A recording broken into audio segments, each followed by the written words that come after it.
From Hollywood, it's time now for Bob Bailey as... Johnny Dollar. This is the operator. Ready with your call to Mr. Pat Kelleher in Baltimore. Go ahead, please. Hello? Hello, Pat. I got your wire. What's all this? What happened? We're still trying to find out. The man calling himself Frank Bowers was killed an hour ago. George Hanley, one of the operatives I had watching him, was killed, too. We've got a vague description of the killer. Are you all right? Yeah, but I'm going to be tied up with the police here. Well, you need money for bail or anything like that, just draw a draft on the company. I'll confirm it. Thanks, Pat. Too bad about your friend. Yeah, he was a good guy. I want to find out who killed him.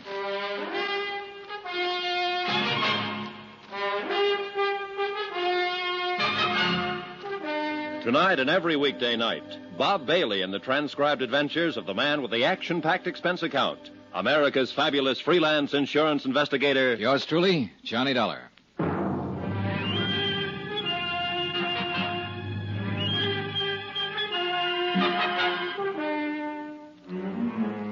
Expense account submitted by Special Investigator Johnny Dollar to Universal Adjustment Bureau, Baltimore, Maryland. The following is an accounting of expenditures during my investigation of the Chesapeake fraud matter. Expense account continued. Item 13, a quarter for some aspirin. It turned out to be a long night. Several homicide officers arrived at the double murder scene within a matter of minutes and got right down to the business at hand. Frank Bowers had been shot to death. George Hanley had been shot to death. Lieutenant Tom O'Neill was in charge, a big blond man who seemed to know what he was about. Okay, let's see that ID again. Here you go. Insurance investigator, That's right. Okay. What was your business here with these two men? My home office in Baltimore had reason to believe that Frank Bowers was really a man named John Reardon. Reardon was supposed to have died 5 years ago. I was sent out here to investigate it since there had been a $20,000 claim in the matter. Sure. I hired George Hanley to help me out. He was keeping an eye on Frank Bowers. I came out earlier tonight to give him a hand, and the shooting began. Any idea who did it? A big man in a top coat and a hat. I really didn't get a look at him, Lieutenant. I was busy with George Hanley. Sure. You carry a gun? Sometimes. I didn't have one tonight. You tried to chase the killer? I said I was busy with my friend. Yeah, that's right, you did. Well, how was your investigation coming along? Frank Bowers' fingerprints didn't match the samples I had for John Reardon, but it didn't satisfy me. There were a lot of things about him personally I couldn't accept. I harassed him a little last night, and he got pretty excited and slugged me.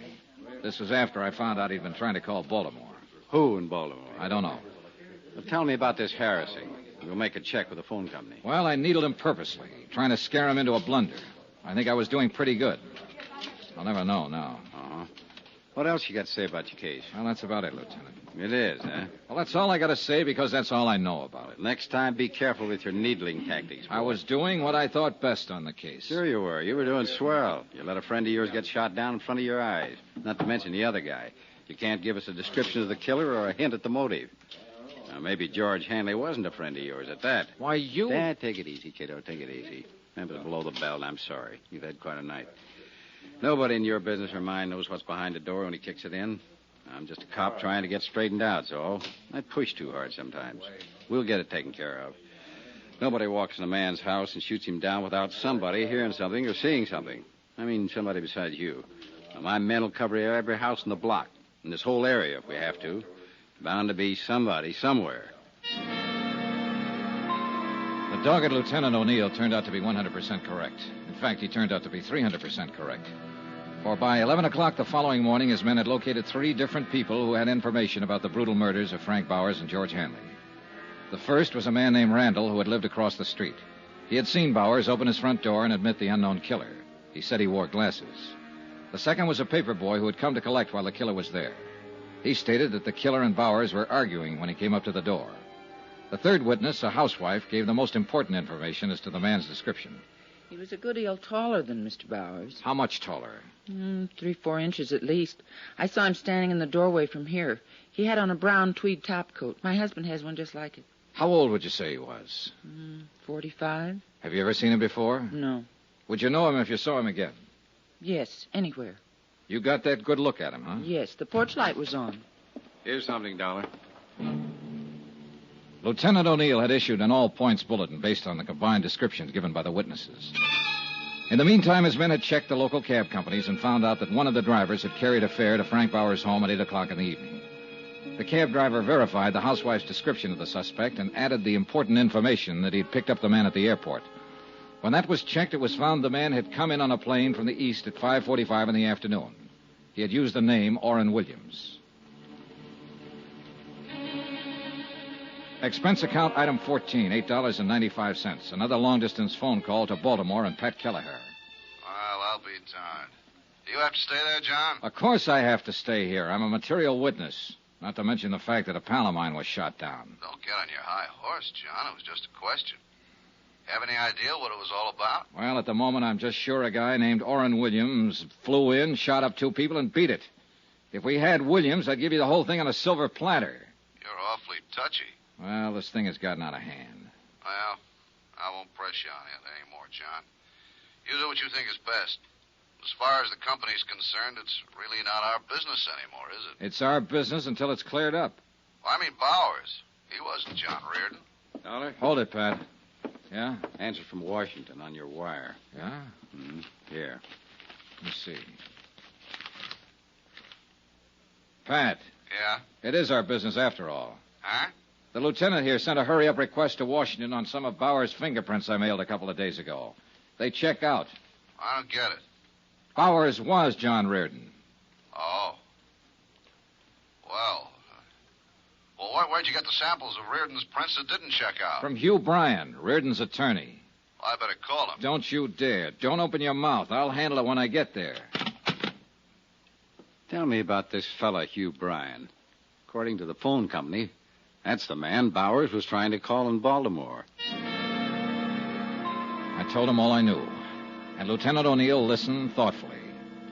It became apparent from that point on, since Bauer's true identity had been established through Army records, that the bulk of the case could be concluded not in Denver, but in Baltimore. Expense account item 16, $216 plane fare and incidentals, Denver to Baltimore. I arrived at 10:15 in the evening, checked with the Baltimore police, who had been informed of the case by Tom O'Neill in Denver. At his request, they'd taken no action as yet. From the police station, I went directly to Hugh Bryan's residence.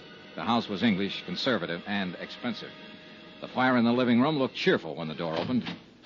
Elizabeth Reardon did not look so cheerful. Hello, Johnny. Hello, Mrs. Reardon.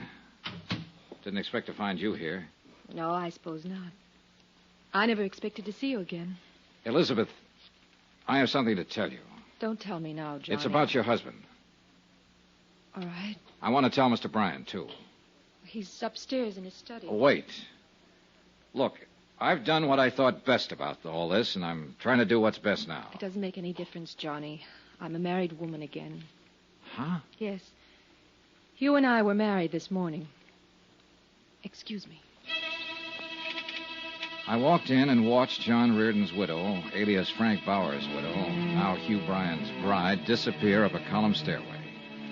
The news that she had married Hugh Bryan cleared up some of the small doubts in my mind. When Bryan came back down the stairs with her, he looked anything but the happy bridegroom. Hello, Dollar. You're a late caller. Yeah, I'm sorry about that. Congratulations. Thank you. How did you come out in Denver? Everything okay? No, everything's not okay. Well, what's the matter? Do I have to tell you? I'll run along upstairs, Hugh. It's getting terribly late. All right, dear. Good night, Mr. Dollar. Good night, Mrs. Bryan. There'll be some men out to see you pretty soon, Bryan. Policemen. Oh. Liz, Yes, dear. I think you'll be interested in what Mr. Dollar has to say.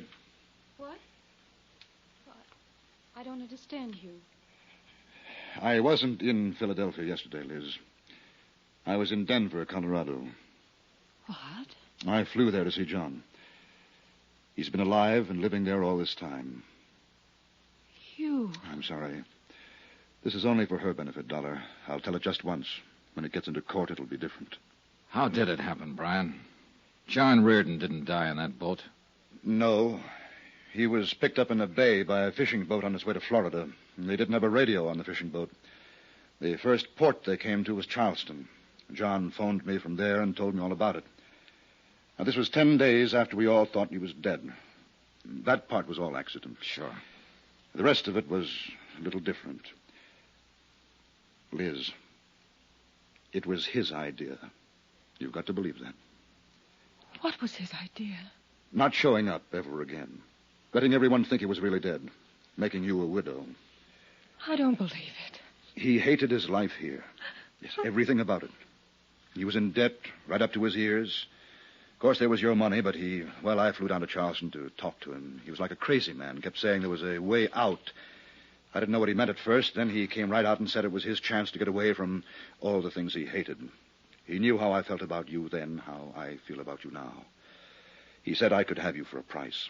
What was the price? Those checks he got every week from a New York bonding concern? Yes. What did they come to? $25,000 a year, regular weekly payments. I could afford it. I could afford anything for you, Liz.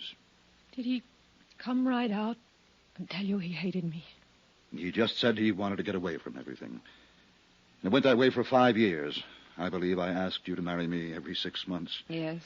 But that didn't work out either. And then, one day, along came Johnny Dollar. How does it feel to be so efficient, Mr. Dollar? We don't have to go into that, do we? No. I'll admit you did everything to throw me off. And it threw me off. Especially the fingerprints you provided. Didn't John Reardon insist his name was Frank Bowers and do everything he could to make you believe that was true? He did too much to make me think it was true. Where is he now? Where's John? He's dead, Mrs. Bryan. Oh. Truly dead now. He was shot to death last night by Mr. Bryan. Mr. Bryan also shot a friend of mine, didn't you, Bryan? Yes. John got scared, called me, said he was going to tell everything to Dollar, blow the whole thing. Hugh. All I wanted out of this was you, Liz. He didn't want you. I did. Last week you decided to marry me. It took you 5 years to do that. And it took him one afternoon to decide he was going to come back to you.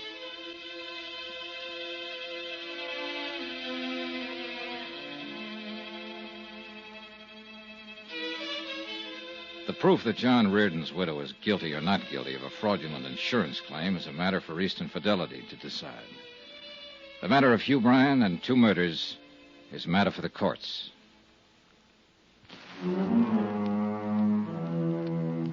Expense account item 17, same as item 1, expenses from Baltimore to Hartford. Item 18, $89 even, car rentals, miscellaneous, etc. Expense account total, $1,124.98. Yours truly, Johnny Dollar.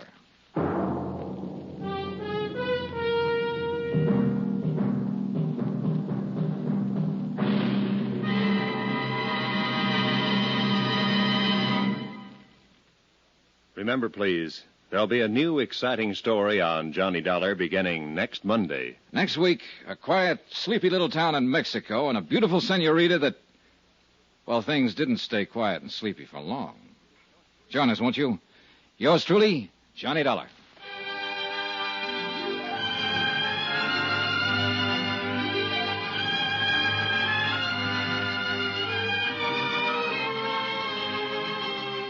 Yours truly, Johnny Dollar, starring Bob Bailey, is transcribed in Hollywood. Written by John Dawson, it is produced and directed by Jack Johnstone. Heard in this week's cast were Gene Bates, D.J. Thompson, Hy Averback, Will Wright, John Daner, Tony Barrett, Paul Dubov, and Forrest Lewis. Be sure to join us on Monday night, same time and station, for another exciting story of Yours truly, Johnny Dollar. Roy Rowan speaking.